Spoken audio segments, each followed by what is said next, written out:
Welcome, ladies and gentlemen, to another short play here on the HeavyBizX channel. Today we're taking a look at one of the classic Sega games ever made. Yes, we are going to be playing one of the best beat-em-ups that Sega has ever produced. And I kind of wish they actually would fucking get on with it. Sadly, they ain't probably going to do that for a while. Because it is one of Sega's core fucking franchises. Another one, Altered Beast.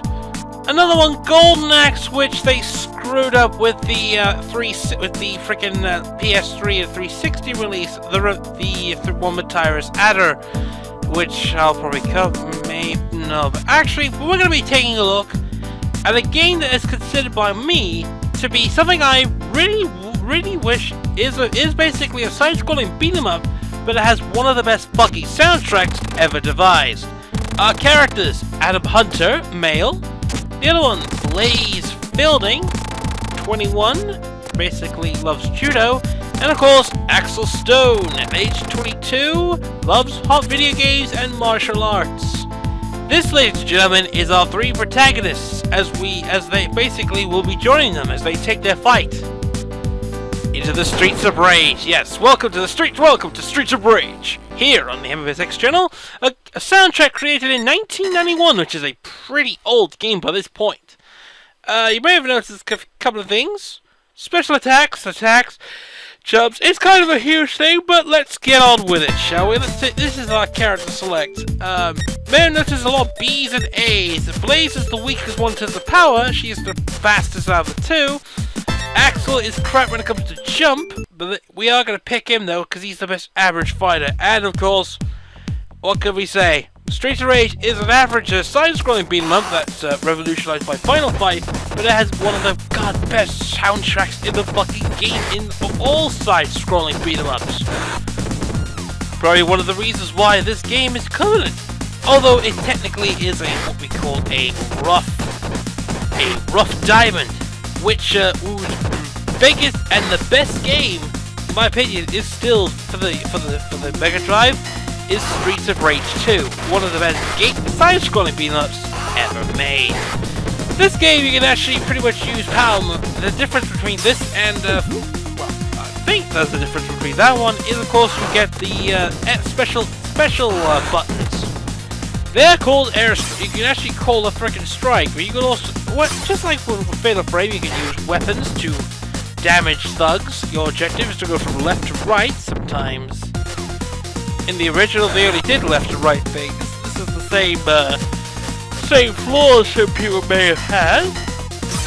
Keep going. Of course, the signature of this series is the ability to whack people with lead pipes. This is why it's pretty good when it comes to lead pipes. This is what I wanted to see from frickin' technically Project Cross Zone when it came out. Was a revolutionizer of not only Sega franchises but also Namco and frickin' Capcom franchises. Was eventually see the return of frickin' Axel and Blaze actually existing and interacting with some of the crowd. Some items you can actually probably notice. Apples, is your essential food item. Of course, you can attack, but enemies can also grab you, which is noticeable. You can actually grapple them, and you can attack from front and back. Back grapples are always very important. But suplexes are pretty strong grapple attacks. Power moves, like certain moves, for instance. Well, oh wait, no, they introduced the power moves in the sequel. What you'll just be getting is special attacks, which is why they're called S's. That's all you can basically say. Streets of Rage is pretty much there as one of the best classic franchises in the entire on Sega's great roster.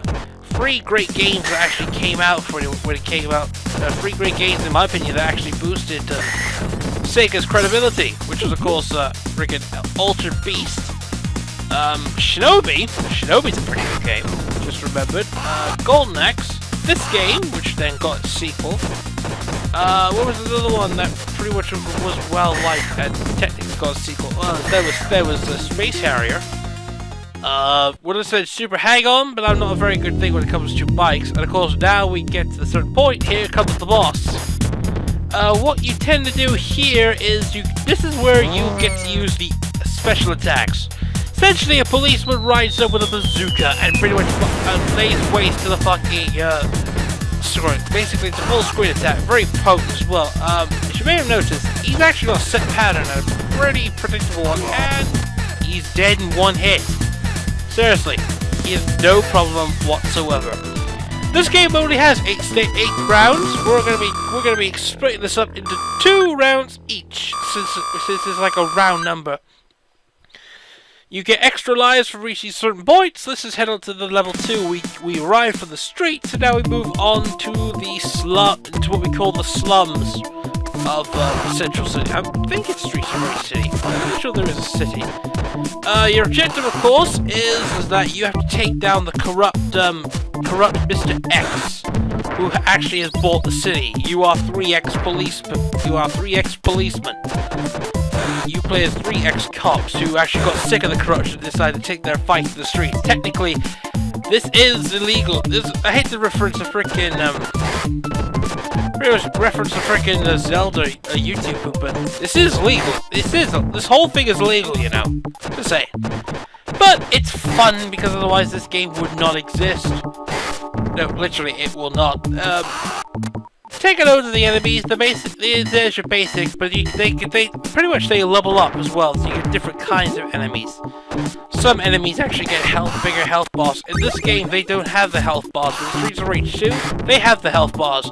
And in Streets of Rage 2, that was the game that actually stood out from a lot of people. It still remains one of the best fucking top games ever, mostly due to the fact that Streets of Rage's soundtrack is absolutely awesome. Ignore the fact that it's a freaking side-scrolling beat 'em up. The guy that did the freaking soundtrack started 90s trance.